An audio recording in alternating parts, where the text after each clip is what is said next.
तो अगर आपने इन 5 बातों का ध्यान रखा ना, तो चाहे आपका बोर्ड एग्जाम हो या फिर कोई भी एग्जाम हो, आपके मार्क्स ना बिल्कुल आसमान छूने लग जाएंगे। कौन कौन सी वो 5 बातें, आइए आपको फटाफट से बताता हूँ। देखिए, सबसे पहले आपको इन 5 बातों को ना इस तरीके से ध्यान रखना है। यहाँ पर मैंने 6 लिख दिया है। Points out question, time management, maintain speed, presentation, learn cutting और एरर मैनेजमेंट। इसके अलावा जो बोनस पॉइंट मैंने आपको दिया है वो है रफ पेज के बारे में। तो अगर आप इन 5 पॉइंटों को ना बिल्कुल अपने दिमाग में अच्छे से बसा लेंगे तो आप किसी भी एग्जाम में, लिटरली आप यकीन मानिए किसी भी एग्जाम में, चाहे वो आपका बोर्ड एग्जाम हो या फिर आपका नॉर्मल एग्जाम हो, क्लास का एग्जाम हो, टेस्ट हो, खास करके सब्जेक्टिव एग्जाम, तो आप जो है भाई झंडे गाड़ के आ जाएंगे। आइए आपको फटाफट से एक एक करके समझाता हूँ। तो जो सबसे पहला पॉइंट है वो है पॉइंट आउट क्वेश्चन। स्टार्टिंग में देखो, आप सब लोग क्वेश्चन पेपर को पढ़ते हैं, है ना, तो उसमें आप पेंसिल या पेन का यूज करिए और जो क्वेश्चन आपको आता है उसको डबल पॉइंट से टिक करना शुरू कर दीजिए। ये डबल पॉइंट उनको हम देंगे जो हमें बिल्कुल अच्छे से क्वेश्चन आते हैं, और वो इतने अच्छे से क्वेश्चन आते हैं कि मतलब हम उसमें भूलने वाले नहीं है। तो दोस्तों, दूसरा पॉइंट आपको वो देना है जो कि आपको डाउट वाले क्वेश्चन है, उनको आपको देना है एक सिंगल पॉइंट। कहने का मतलब ये है कि आप ऐसे क्वेश्चन जो आपको बिल्कुल अच्छे से कंफर्म नहीं है, उन क्वेश्चनों के आगे आपको एक सिंगल पॉइंट लगाना है। और इस सिंगल पॉइंट का मतलब ये है कि ये क्वेश्चन मुझे आता तो है बट पूरा नहीं आता, या फिर इसका कुछ पॉइंट मिस आउट है, या फिर ये मुझे डाउट में है कि ये मैं कर पाऊंगा या फिर नहीं कर पाऊंगा। और तीसरा दोस्तों पॉइंट होगा ब्लैंक पॉइंट। ब्लैंक पॉइंट का मतलब है कुछ ऐसे भी क्वेश्चन होंगे जो आपको बिल्कुल भी नहीं आते, इसके आगे आपको कोई भी डॉट नहीं लगाना है, ना तो सिंगल डॉट ना तो डबल डॉट। तो अब आप पूछोगे कि इन पॉइंट्स का भैया करना क्या है, तो इन पॉइंट्स का कुछ नहीं करना। देखो भाई, जब आप क्वेश्चन पेपर को सॉल्व करना शुरू करोगे तो सबसे पहले आपको वही क्वेश्चन करना है जिनमें आपने डबल टिक कर रखा है, यानी कि डबल डॉट कर रखा है। तो डबल डॉट करने का मतलब ये है कि आप स्टार्टिंग से लेकर के काफी आगे तक के ऐसे क्वेश्चन करेंगे जो एकदम सही है, और इसका एग्जामिनर के दिमाग पर ये इफेक्ट पड़ेगा कि स्टार्टिंग के जब आपको 5, 7, 8, 10 क्वेश्चन एकदम सही मिलते हैं तो फिर वो निश्चिंत हो जाता है कि हाँ भाई, इस बच्चे की जो कॉपी है वो हो सकता है सारे के सारे क्वेश्चन सही हो, तो वो उसको रफली चेक करने लग जाते हैं। लेकिन जब आप स्टार्टिंग में ही गुड़ गोबर करने लग जाते हो, पहला ही क्वेश्चन आपका गलत हो गया, दूसरा भी गलत हो गया, तीसरा भी गलत हो गया, तो इस तरीके से एग्जामिनर क्या समझता है कि ये ऐसे बच्चे की कॉपी है जिसने कुछ भी ढंग से पढ़ा नहीं है। और इसके बाद हो सकता है आपने एकदम कन्फर्म और ओके क्वेश्चन कर रखे हो, एकदम सही आंसर निकाल रखा हो, उसके बावजूद भी एग्जामिनर जो है उनको हल्के में चेक करने लग जाते हैं। सो दैट स्टार्टिंग में आपको वही क्वेश्चन सॉल्व करने चाहिए जो आपको एकदम अच्छे से आते हैं। अब जब आपके सारे ऐसे क्वेश्चन हो जाते हैं जिसमें डबल डॉट लगे हुए हैं, तब आप आइए सिंगल डॉट वाले पर जिसमें आपको डाउट है। देखिए, जब आप थोड़ा बहुत अच्छे से बैठेंगे, थोड़ा सोचेंगे, उन क्वेश्चनों के बारे में टाइम लेकर के सोचने की कोशिश करेंगे, तो आपको चीजें याद आने लग जाएंगी।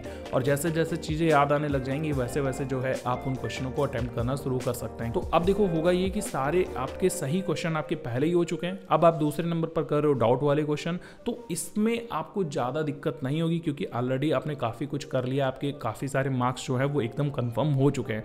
तो यहाँ पर आप थोड़ा सा रिलैक्स हो जाते हो, और इस टाइम पर आप जो है आपको थोड़ी बहुत आसपास से या कहीं से आपके दिमाग से हेल्प मिलने लग जाती है, क्योंकि माइंड ना जब थोड़ा फोकस करता है तो चीज़ें जो हैं धीरे धीरे क्लियर होना शुरू हो जाती हैं और आपके दिमाग में आंसर आने लग जाते हैं। अब आप ये सारे डाउट वाले क्वेश्चन कर लेंगे, तब आते हैं हम ऐसे क्वेश्चनों पर जो आपको नहीं आते हैं। आप टाइम देखिए, आपका टाइम कितना बचा हुआ है और क्वेश्चन कितने बचे हुए हैं। जो क्वेश्चन नहीं आते हैं उसके इर्द गिर्द आपको जो भी टॉपिक आता है, ठीक है, वो टॉपिक आप लिख दीजिए वहां पर। और खाली छोड़ने से अच्छा है आपने कुछ भी लिखा होगा तो आपको कहीं ना कहीं, जैसे 5 नंबर का क्वेश्चन है तो हो सकता है आपको 3, 2, 1 नंबर भी मिल जाए, लेकिन ऐसा तो नहीं हुआ कि आपने जो है अब बिल्कुल उसको खाली छोड़ दिया, तो जो 1 नंबर या 2 नंबर भी मिलने वाला था वो भी नहीं मिला। नेक्स्ट पॉइंट है दोस्तों आपका टाइम मैनेजमेंट। देखो, होता क्या है कि बहुत सारे लोग जो है वो समझ ही नहीं पाते कि किस क्वेश्चन को कितना टाइम देना चाहिए। उदाहरण के लिए MCQ जब वो लोग सॉल्व करना शुरू करते हैं तो वो लोग सारा का सारा टाइम अपना उसी में घुसा देते हैं, और उसके बाद में पता चलता है कि 1.5 घंटे तो 20 MCQ सॉल्व करने में चले गए, और बाकी का जो टाइम बचा वो अब थोड़े से क्वेश्चन करने में निकल गया, और फिर हमारे आधे से भी कम क्वेश्चन हो पाए और भाई कॉपी हमारी छिन जाती है। तो इसलिए आपको टाइम मैनेजमेंट जो है बहुत अच्छे से करना चाहिए। टाइम मैनेजमेंट करने के लिए आपको क्या करना होगा कि आपका जितना भी टोटल टाइम है उसको टोटल मार्क्स से आपको डिवाइड कर देना है। आपको पता चल जाएगा कि 1 मार्क्स के लिए आपके पास कितना टाइम है।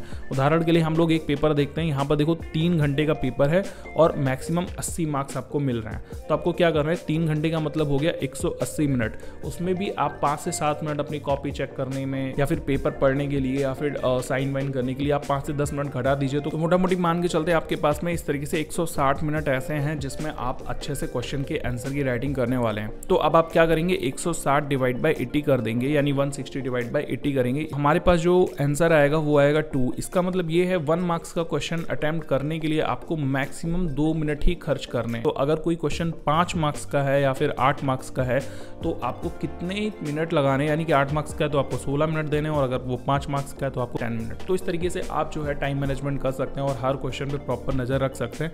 और यहाँ पर आप थोड़ा सा टाइम कम ही लेकर के चलें, वो ज़्यादा बेनिफिट इसलिए भी देगा क्योंकि कभी कभी ऐसा भी होता है कि कुछ कारणों से कोई क्वेश्चन में ज़्यादा टाइम हम ले लेते हैं, और यहाँ पर फ़ायदा हमें उन क्वेश्चनों में मिल जाता है टाइम का जहाँ पर कुछ ऐसे क्वेश्चन होते हैं जिसके लिए हमने 2 मिनट डिसाइड कर रखे होते हैं, बट वो हमारा केवल 30 सेकंड में या 40 सेकंड में हो जाता है। तो जो इसका टाइम मिलता है हमें बचा हुआ, वो हम किसी ऐसे क्वेश्चन में डाल सकते हैं जो क्वेश्चन काफ़ी ज़्यादा लेंथी है और वो उस टाइम के अंदर में नहीं हो पा रहा है। लेकिन ये ना आइडिया लगाने के लिए बहुत अच्छा है कि आपके कितने मार्क्स का जो क्वेश्चन है उसके लिए आपको कितना टाइम देना चाहिए। उससे ज़्यादा टाइम देंगे तो आपका पेपर ऑब्वियसली छूट ही जाएगा। नेक्स्ट दोस्तों पॉइंट आपको ध्यान रखना है वो है आपकी स्पीड मैनेजमेंट का। कहने का मतलब ये है कि आप अपनी स्पीड को बहुत अच्छे से मेंटेन करके रखिए, क्योंकि लिखने की जो स्पीड होती है, जब हम लोग पेपर देना शुरू करते हैं तो हमारा माइंडसेट ऐसा होता है कि अच्छी अच्छी राइटिंग लिखेंगे, अच्छे से सुंदर सुंदर लिखेंगे, सबको सजाते हुए चलेंगे।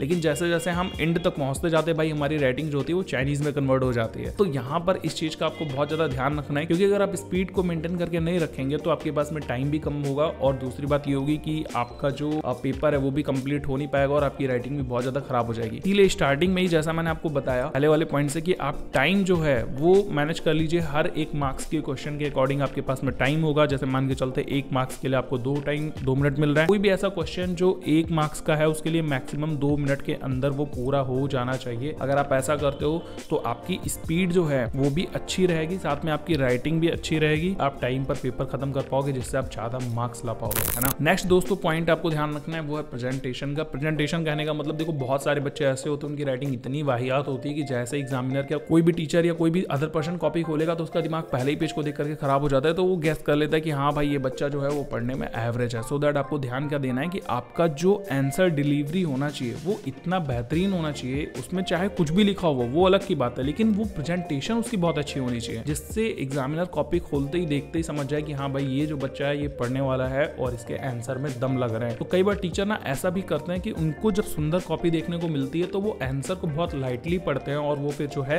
हल्का फुल्का चेक करना शुरू कर देते हैं और समझ लेते हैं कि भाई इतना सुंदर लिखा हुआ है तो इसमें क्या ही गलती होगी। वो उसको काटते भी नहीं है, गलत भी होता है तो भी नहीं काटते, और आपको मार्क्स मिलने के चांसेस बहुत ज़्यादा बढ़ जाते हैं, मतलब full out of full marks मिलना शुरू हो जाता है। तो प्रेजेंटेशन आपका अच्छा होना चाहिए। आपको मैं एग्जांपल कुछ दिखाता हूँ, जैसे कि आप ये आंसर देखो, ये हिस्ट्री का आंसर है, ठीक है। अब इन्होंने किस तरीके से लिखा है, ये आपका आंसर दिया हुआ है, इसके साथ में यहाँ पर देखो कुछ कुछ इन्होंने पॉइंट बताए हुए हैं, पॉइंट के साथ में जो मेन पॉइंट है उसको हाईलाइट कर दिया है। तो आप इस आंसर को देख करके इनकी राइटिंग को तो देख ही सकते हो कितनी ज़्यादा सुंदर आकर्षक लग रही है। साथ में इन्होंने यहाँ पर एक लाइन भी खींची हुई है, इधर का तो हासिया रहता ही है। तो इन लाइनों की मदद से इनको आंसर जो है उसका अलाइंसमेंट भी करने में ज़्यादा दिक्कत नहीं हुई होगी, और प्लस राइटिंग तो बेहतरीन है ही है।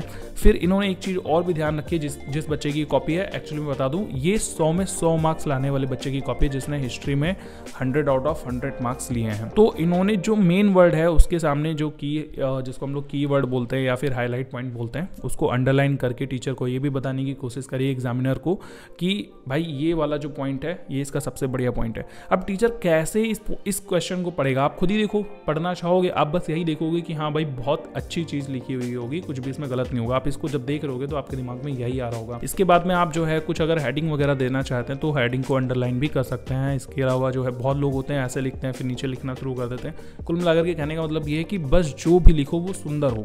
अब यहाँ पर देखो इन्होंने क्या करा है, इस पॉइंट में थोड़ी सी गलती भी कर दी है, तो इसको बस सिंगल कट करा है। इस बिकॉज को आप ध्यान से देखो, यहाँ पर सिंगल कट करा है। इसके बारे में हम लोग आगे और डिटेल से बात करेंगे। तो ये उसमें उतना बुरा भी नहीं लग रहा है। बहुत लोग होते हैं उसको घोच घाच देते हैं, तो मैं तो नहीं चाहता कि भाई आपकी जो प्रेजेंटेशन हो वो इतनी ज्यादा खराब हो। ये एक दूसरे बच्चे की कॉपी है, तो इसमें क्या किया है इस बच्चे ने कि जो हेडिंग है उसको बिल्कुल कैपिटल लिख दिया है और इसके बाद में बाकी सारी जो राइटिंग है वो इस तरीके से लिखी हुई है। प्लस कुछ लोग क्या करते हैं गैप बहुत ज़्यादा दे देते हैं, बट यहाँ पर आप देखो दोनों कॉपियों में इन्होंने बहुत ज़्यादा गैप भी नहीं दिया है, क्योंकि गैप वही देते हैं जिनके दिमाग में ही गैप होता है, ब्लैंक होते हैं। क्योंकि जनरली जो पढ़ने वाले बच्चे होते हैं उनको पता होता है कि भाई इतनी कॉपी में इतने पेज में हमें इतना सारा कंटेंट लिखना है, गैप करके लिखेंगे तो कहाँ ही आंसर समा पाएगा, है ना। और जो लोग भाई जिनका दिमाग ब्लैंक होता है वो क्या करते हैं, वो करते ही हैं कि गैप देना शुरू कर देते हैं ताकि टीचर को कॉपी भरी भरी लगे। लेकिन गैप देखते ही टीचर समझ जाता है कि भाई ये बच्चा जो है वो गैपिया है, इसके दिमाग में ही गैप है, तो इसके मार्क्स में भी गैप कर देते हैं। प्लस इस बच्चे ने क्या करा कि जो आंसर है उसके बीच में जो है ना लाइन खींच दी है ताकि आंसर जहां पर कंप्लीट हो जाए वहां पर दिख जाए। तो ये सब कुछ करने की आवश्यकता नहीं आपको, आप जो है नॉर्मल आंसर लिख सकते हैं जहां पर आपका आंसर खत्म हो रहा है। उसके बाद में आपके पास अगर टाइम बच रहा है तो आप एक लाइन खींच दें। ये ना हो कि सिर्फ लाइन खींचने में आपका सारा टाइम चला जाए। तो इन चीज़ों का आप ध्यान रखेंगे, आंसर जो है बढ़िया तरीके से लिखेंगे, मार्क्स आपको एकदम बढ़िया मिलने वाला है। नेक्स्ट पॉइंट दोस्तों हम लोग बात करना चाहेंगे एरर कटिंग के बारे में। एरर कटिंग आपको बहुत अच्छे से ध्यान रखना है। देखो इस कॉपी में देखो, आप इस कॉपी में देखो या फिर आप इस कॉपी में देखो, कहीं भी मिस्टेक नहीं दी हुई है। और ये ना राइटिंग हैबिट से आता है। जब आप लिखते हैं, आप बार बार लिखने की कोशिश करते हैं, जब आप घर पे भी प्रैक्टिस कर रहे होते हैं, 5 से 10 दिन पहले खूब लिखना शुरू कर देते हैं, तो क्या होता है कि हमारा जो माइंड है वो आंसर के आगे आगे नहीं भागता। जो हम सोच रहे होते हैं वही लिख रहे होते हैं। लेकिन कई बार ऐसा होता है कि हम सोच लेते हैं पूरा आंसर और लिखना शुरू कर देते हैं, तब वो गलत हो जाता है। या फिर कई बार ऐसा होता है कि हम लोग माइंड में कुछ और सोच रहे होते हैं, बाद में याद आता है कि इससे अच्छा आंसर तो हम बना सकते हैं, तो वो लोग फिर लिखने की कोशिश करते हैं उसको काट करके। ऐसे में जो कॉपी होती है वो देखने में काफ़ी ज़्यादा गंदी लगने लग जाती है। जैसे कि आप इसको देखिए, यहाँ पर इन्होंने पहले इसको ऐसे काट दिया, फिर यहाँ पर एक गुचुर कर दिया। तो ये सब कुछ क्या होता है कि ये पहले ही देख करके मूड खराब हो जाता है टीचर का, एग्जामिनर का। फिर इन्होंने अलाइनमेंट का भी ध्यान नहीं रखा है। देखो अक्षर इधर इधर जा रहे हैं, ये यहाँ पर इस तरीके से जा रहा है, ये ऐसे ऐसे जा रहा है। तो इन चीज़ों का भी आपको ध्यान रखना है। कोशिश करें कि दोनों तरफ का जो अलाइनमेंट है वो एकदम बेहतरीन हो। जैसे कि इस बच्चे की आप कॉपी देख सकते हो, इन्होंने यहाँ पर अलाइनमेंट का प्रॉपर ध्यान रखा हुआ है ना।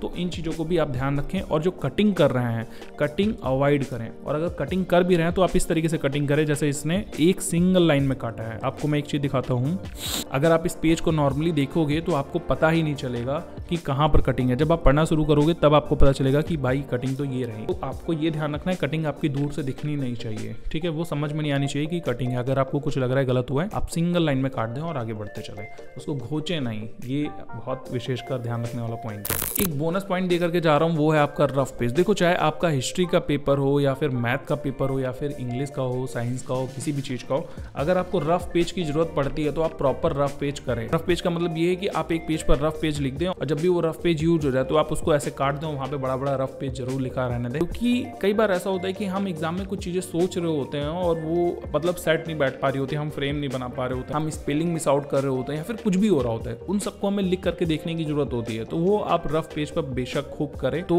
रफ पेज का प्रॉपर यूज करें अगर आप सब्जेक्टिव पेपर दे रहे तो, और उसको काट देंगे तो आपका वो पेज भी चेक नहीं होगा। और जरूरी नहीं कि आप रफ पेज केवल मैथ में बनाएं, आप किसी भी सब्जेक्ट में बना सकते हैं और सबसे पीछे बना ले, ज़्यादा बेटर रहेगा। क्योंकि उस पर आप कुछ भी लिख सकते हैं। भाई कोई क्वेश्चन याद नहीं आ रहा, डाउट आपको सॉल्व करना है, और हिंदी के केस में बता रहा हूँ आपको, जैसे छायावती जो कवि हैं उनके नाम आपको याद नहीं आ रहे हैं या फिर आप किसी चीज़ का विलोम याद नहीं कर पा रहे, तो आप लिख करके अगर देखने की कोशिश करते हो तो कई बार दिमाग में आ जाता है। एक चीज़ और कि इन टॉपर्स की जितनी भी कॉपियां हैं ना, उनकी लिंक मैं आपको डिस्क्रिप्शन में दे दूंगा। अगर आप पूरी की पूरी कॉपी चेकआउट करना चाहते हैं तो रेफरेंस के लिए आप देख सकते हैं कि कैसे जो टॉपर्स हैं उन्होंने क्या क्या लिखा और किस तरीके से लिखा है, तो उनके पूरे के पूरे मार्क्स आए हैं। आप इन पॉइंट्स का ध्यान रख करके जो है अपने मार्क्स बूस्ट आउट कर सकते हैं। इसके अलावा इस वीडियो को शेयर करके जो है मेरे भी मार्क्स बूस्ट आउट कर सकते हैं। तो मेरा नाम है शिवम भार्गव, आप देख रहे हैं फॉलो ऑन गाइड। मैं मिलता हूँ आपसे अगले वीडियो में, तब तक के लिए गुड बाय, टेक केयर, अपना ख्याल रखिए और अच्छे मार्क्स लेकर के आइए। All the best.